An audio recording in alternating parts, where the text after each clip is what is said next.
Okay, so complex numbers. So complex numbers are, so we've got real numbers, which is what you usually deal with in calculus and most of the math courses. Then there are complex numbers, which you may have seen in high school. And the complex number, the imaginary number I, is the square root of -1.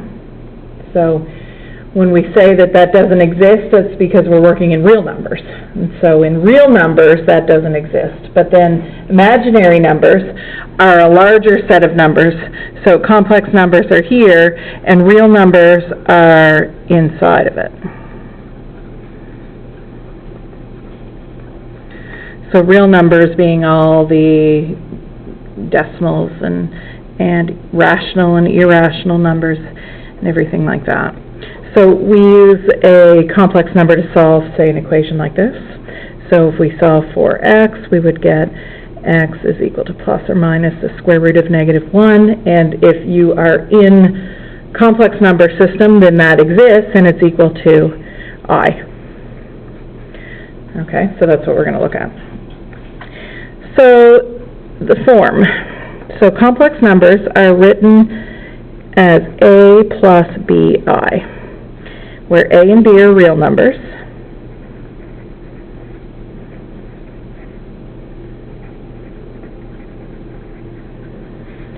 A is called the real part, and b is called the imaginary part.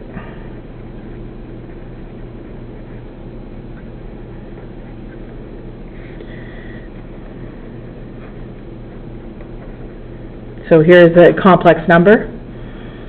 Sort of complex meaning it has more than one part. It's complex. It has a real part, which is 1, and then an imaginary part that is 2.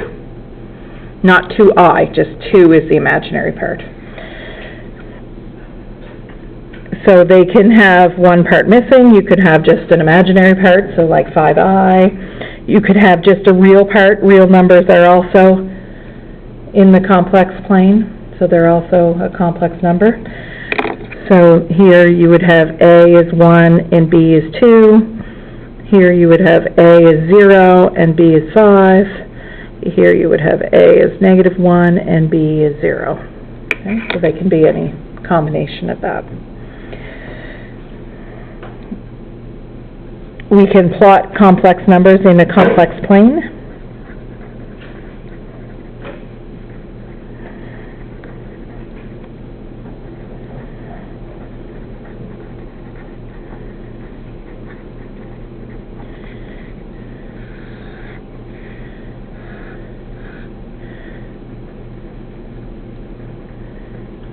This is the imaginary axis is your usual y-axis, and your real axis.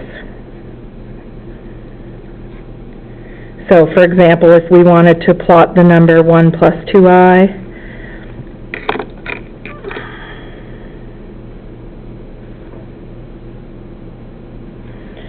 it's sort of like plotting the point 1, 2. So the y is your imaginary part, and the 1 is your real part. So you would go over 1 and up 2. This would be your number z. Okay, if we wanted to plot the number -3i, where would that be? So this has real part 0 and imaginary part -3.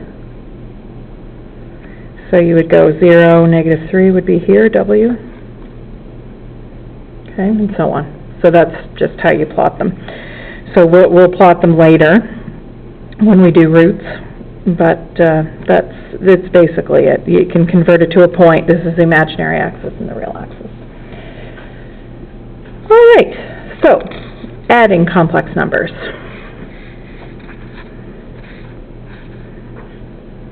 And subtracting.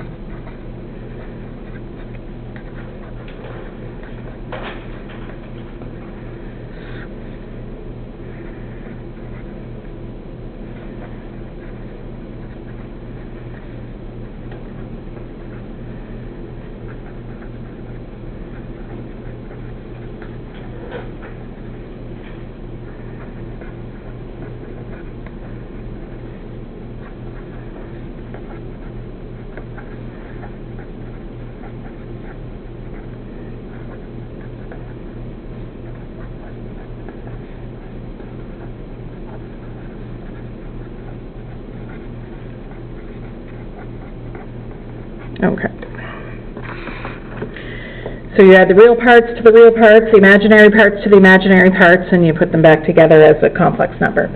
So this is easy enough. If we wanted to add, let's say Z is equal to 5 minus 2I, W is equal to 3 plus I, X is equal to I, Y is equal to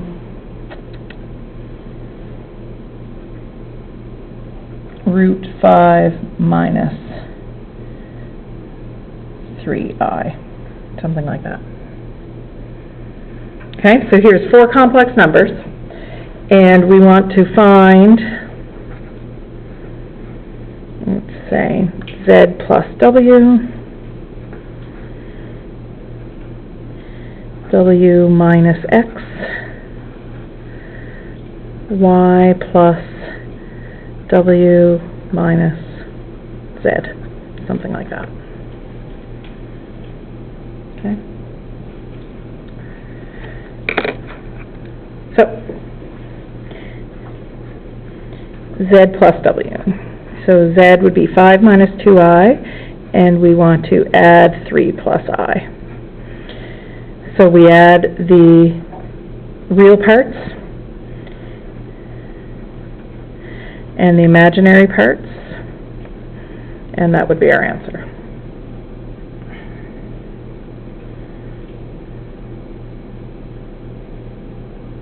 Okay, easy.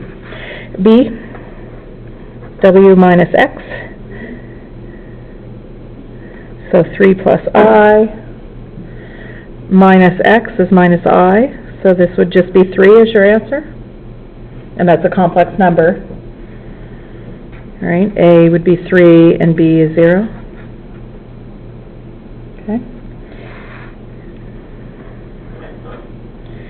C, Y plus W minus Z.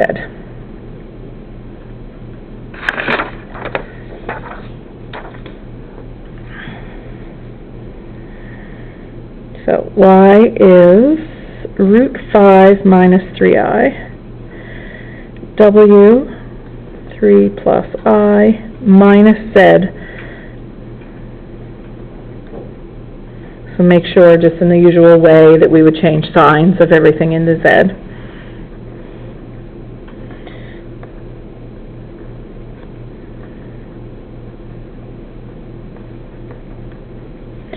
Okay, so our real parts, root 5 plus 3 minus 5.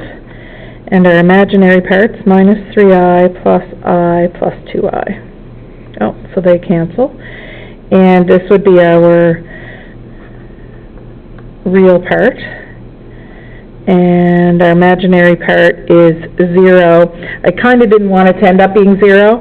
I wanted to show you that if, let's just make it not 0 by adding x to the end.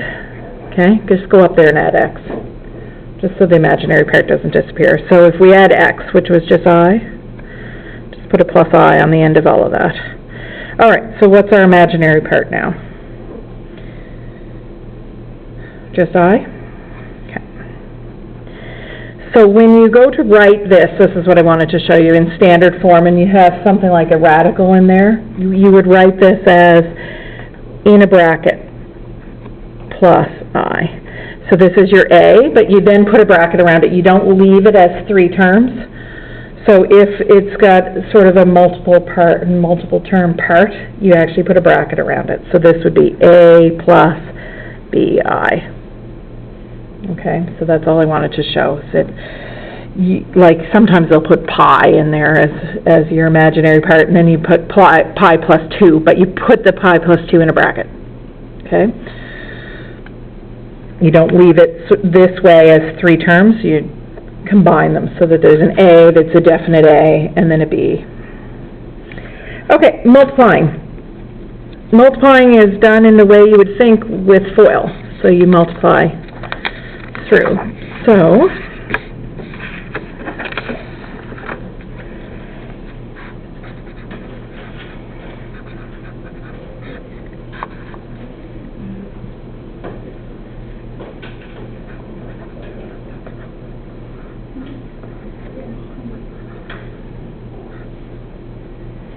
Okay, so what would this look like? So if we multiply AC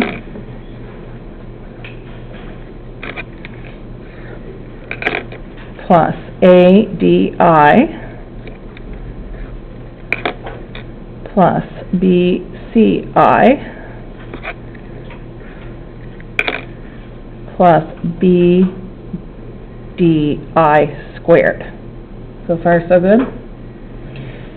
Now, I is equal to the square root of -1. What's I squared?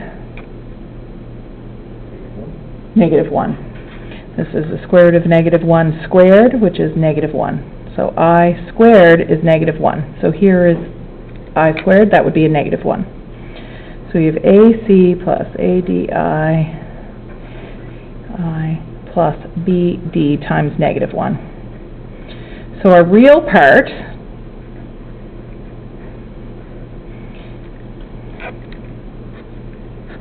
they don't have I's in them, and our imaginary part,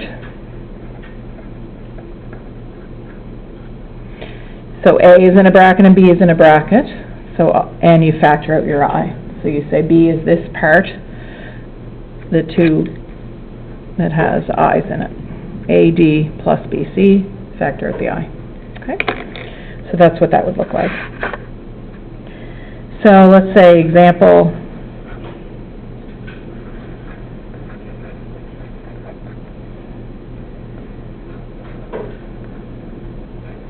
I times 2 minus 3I. So this would be 2 times I minus 3 times I squared. And I squared is -1. So we have 2I plus 3. So the answer would be 3 plus 2I, always in the right order.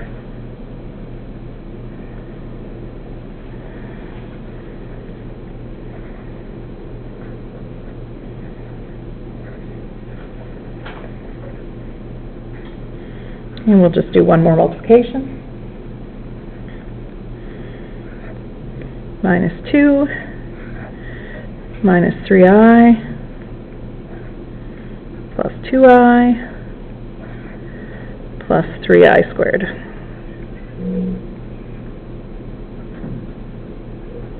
I squared is -1.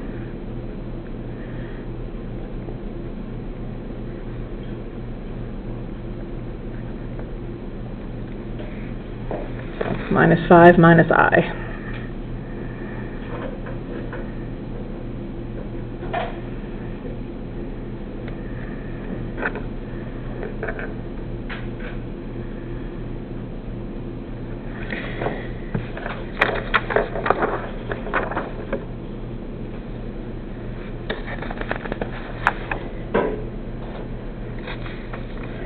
Okay, next, before division, complex conjugate.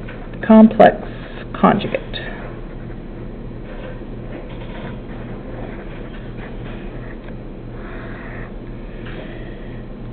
So if Z is A plus BI, then the complex conjugate is shown with a bar on top, Z bar, and that is A minus BI. So all you do is change the sign in front of the imaginary part. That's called the complex conjugate.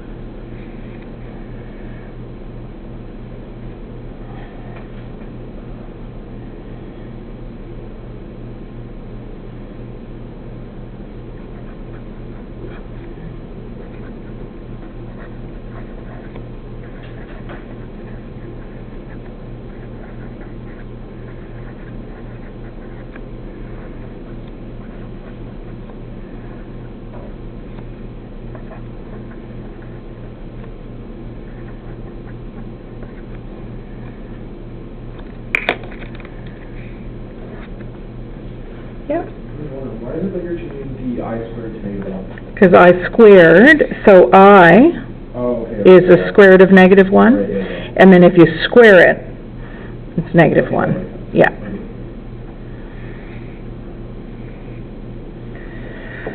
Okay, so the complex conjugate solution.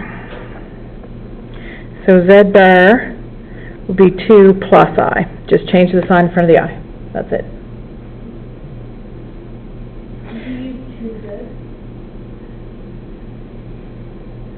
That's a 2. That's a Z. Oh, I did, yeah, just by accident. Yeah, we could call that, let's call it X.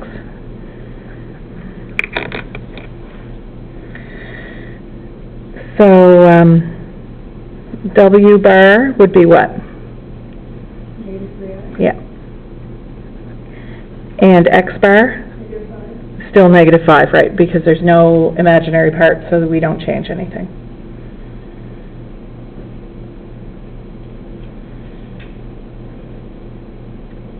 Okay, so it's just the imaginary part that changes. Okay, so that's called the complex conjugate. The modulus is the length.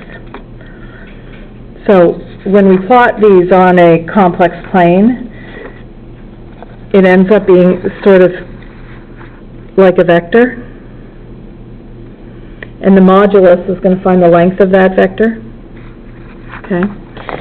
So the modulus is just the length.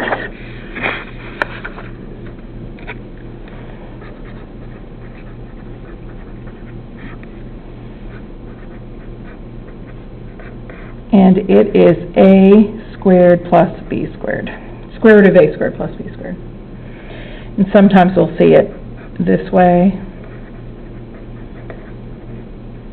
Find the modulus squared, which would just be A squared plus B squared.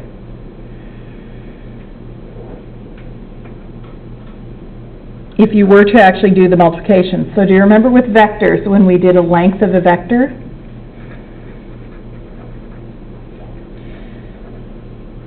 Say we wanted the length of U. That was the square root of what? U dot U. Which if it was a 2 by 2 would be A squared plus B squared. If it was a 3 by 3 it would be all of them squared. But it was the dot product, that was in vectors. Here, if you were to do the same thing, it is a multiplication, but it is actually Z times the conjugate of Z. So when we convert this back into vectors, when we put complex numbers into vectors, when you multiply, you actually have to change one of them to the conjugate in order to multiply. So it multiplies matrices in a different way than with real numbers. So we'll see that after. Okay, so for example,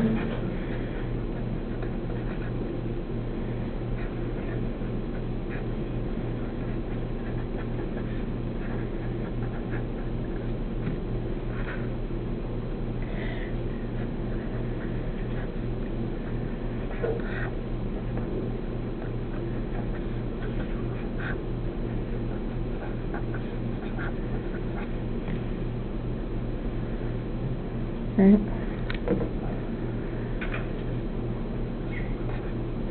2 root 5 if you wanted to simplify it, but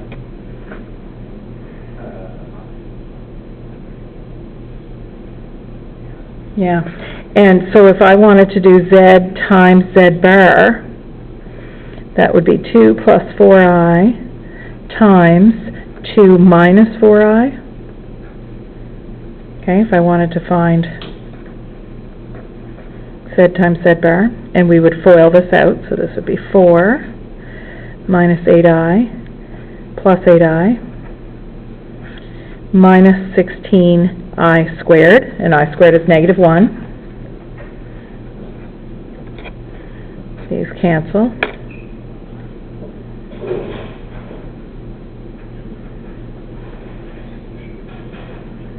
Which is 20. Oh, square root. I should have put that here, but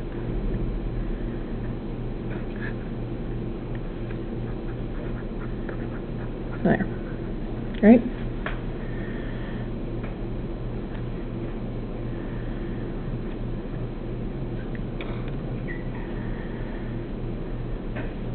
Okay, so it gives you the same answer, but you have to actually do the conjugate. Properties.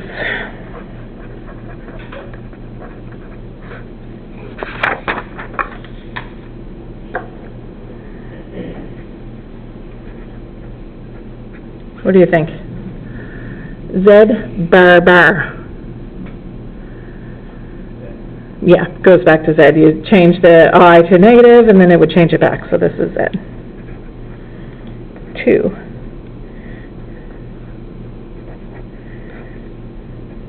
So this is saying multiply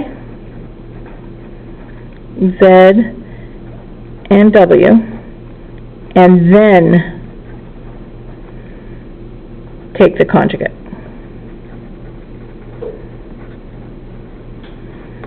Okay, because they're both under the bar, that's what it's saying to do. It's sort of like a bracket. Do ZW first, and then change the sign in front of the imaginary part. But if you do that, it does end up being the same as if you took the conjugate of each and then multiplied. So this is saying the conjugate of each and then multiply. So if you tried it, they do end up being the same. Okay? And the third one is that the length of Z times W is the same as the length of Z times the length of W. So if you do multiply them first and then find the length, or find the lengths and then multiply, they work the same.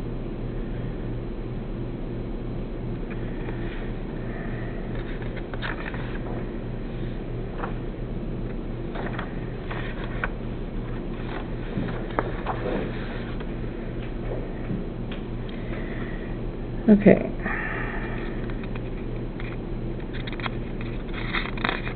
Division.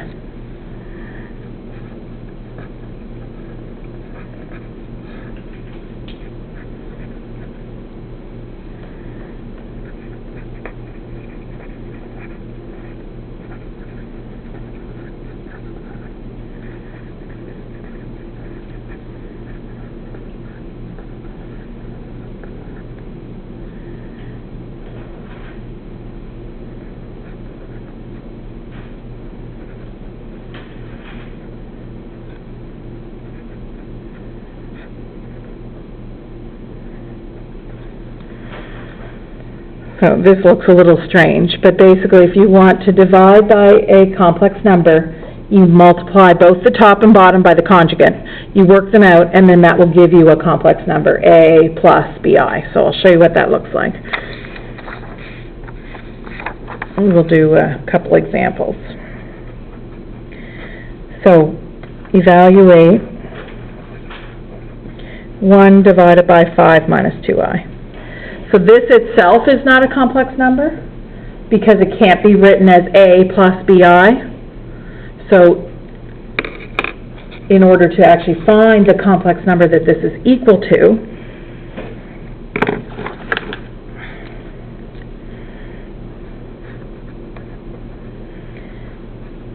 you multiply the top and bottom by the conjugate. Okay, so on top it's just times 1, so that'll be 5 plus 2i. And on the bottom, we already did this. We can do this quick, or you can FOIL it out and do it long. But remember that Z times Z bar is what?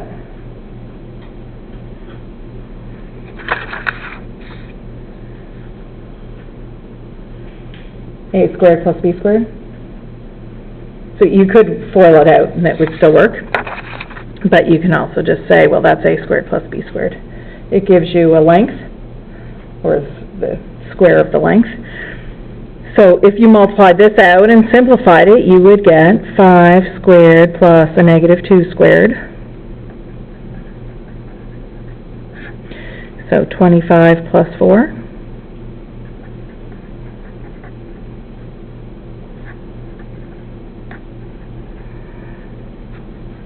So 1 over 5 minus 2i is 5 over 29 plus 2 over 29i.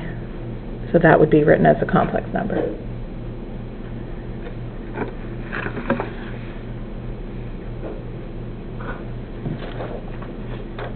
Which you can't separate when there's two terms on the bottom of a fraction. You can't write that as 1 over 5 and 1 over 2. That's not legal in math.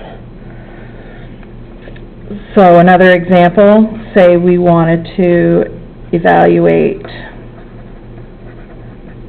1 plus 2i divided by 3 minus 4i.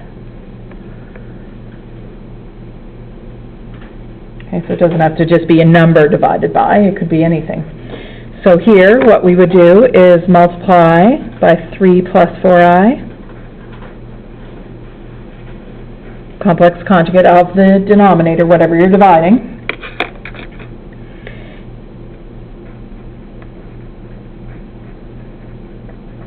And you would FOIL the top. And the bottom you could use the trick if you wanted to, or FOIL it out. So 3 plus 4i plus 6i plus 8i squared. If we FOILed this out, 9 plus 12i minus 12i minus 16i squared. So I squared is negative 1.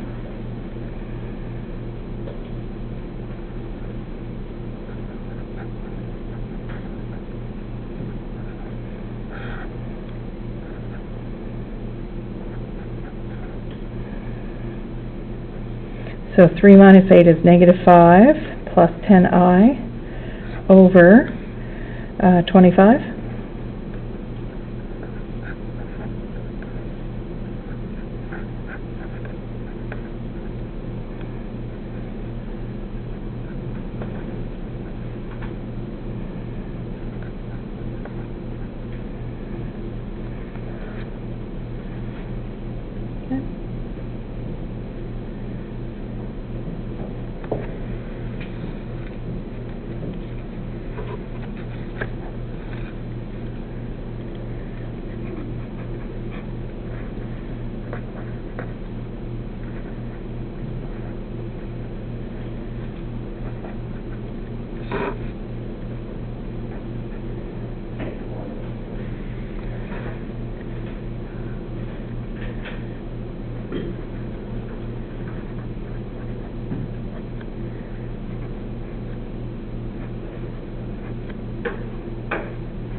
Okay, so so what comes next in complex numbers that we'll do next time is you need to know your trig values, but there's only a few that you need to use, and remember you have a calculator, so you'll actually be able to find the ones you don't remember.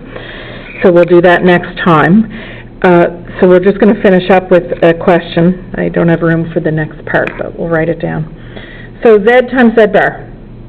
So if you ever see that, you can just do a squared plus b squared, or you could FOIL it out. So z is here, so this is 2 plus I times 2 minus I. So you could do FOIL and work it out, or you could recognize that that is just 2 squared plus, and what would be, is 1. A is 2 and B is 1, so 1 squared. So 4 plus 1 is 5. So that would work out to 5, whether you FOILed, multiplied out the brackets, or just did it that way. So what's the length of z? It's actually the square root of that number. So it's the square root of z times z bar. So square root of 5. That would be it. The length of w. So I don't have w times w bar worked out, but it would be minus 1 squared plus, and b is a 1, so 1 squared. So 1 plus 1 is root 2.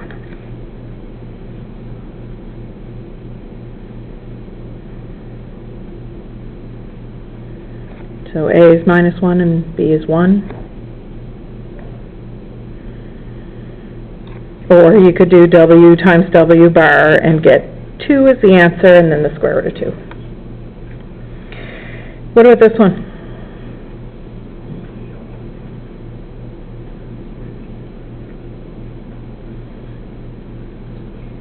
So if you didn't remember the property, it's actually saying first multiply them and then find the length. So first you would do, if you didn't remember the property, so first you would do Z times W. So minus 2 plus 2I minus I plus I squared. I squared is negative 1. So we get negative 3 plus I. Okay, we'll move these down to the next page.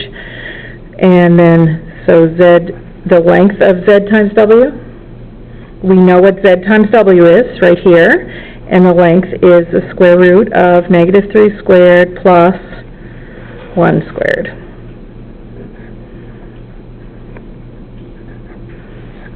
Root 10. Now, if you look here, Z times the modulus of Z is root 5, and the modulus of W is root 2. If you multiply those together, you get root 10. So you could do them separate or together, and you still get the same answer.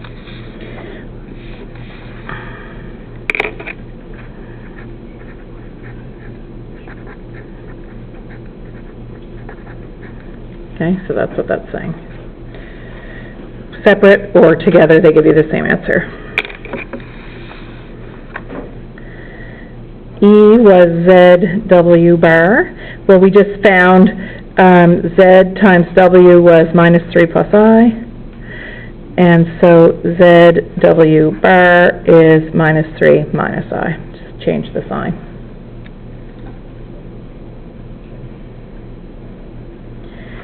F, Z bar bar. You wouldn't actually do it if you realized that, right, it's just Z. But if you did it, so 2 minus I, and we still need to do one more bar, would be 2 plus I, which is back to Z. Right? You wouldn't need to do it, but, and you can stick a bar over the whole complex number like that. That's still legitimate. Okay, and G, last one, Z divided by W. So Z divided by W, we multiply by the conjugate of the denominator, oops, which I didn't write down. That should be a minus. You would have to FOIL out the top, so minus 2 minus 2I minus I squared. The bottom is minus 1 squared plus 1 squared, or FOIL it out, either way. So minus 2 minus 3I minus a minus 1.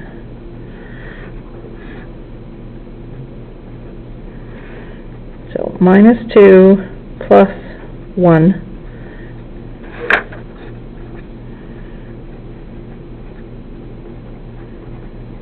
There. That I squared gets people messed up all the time. So I would suggest you write in the minus 1 instead of just doing it in your head and trying to add it over to the real part. Because I see people make that mistake all the time. They just say, oh, well, this is a minus 1, so this will be minus 3. And they'll do it in their head, but actually get the wrong thing, right? I have to have a specific value which is minus a negative 1. Yeah. Okay. Yeah. Yeah. Yeah, like I is square root of negative 1. I squared is negative 1. What's I cubed? No. I cubed is I times I squared. So square root of negative 1 times negative 1, so it would be negative root negative 1. Okay. Right? What would I to the 4 be? Well, it's like I squared times I squared. Yeah, 1. What about I to the 5th? No. So it's I to the 4 times another I. I to the 4 is what? 1 times root.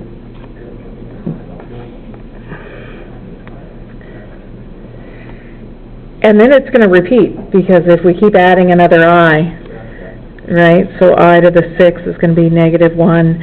I to the 7 be negative. I to the 8 is 1. Right, it keeps repeating over and over again.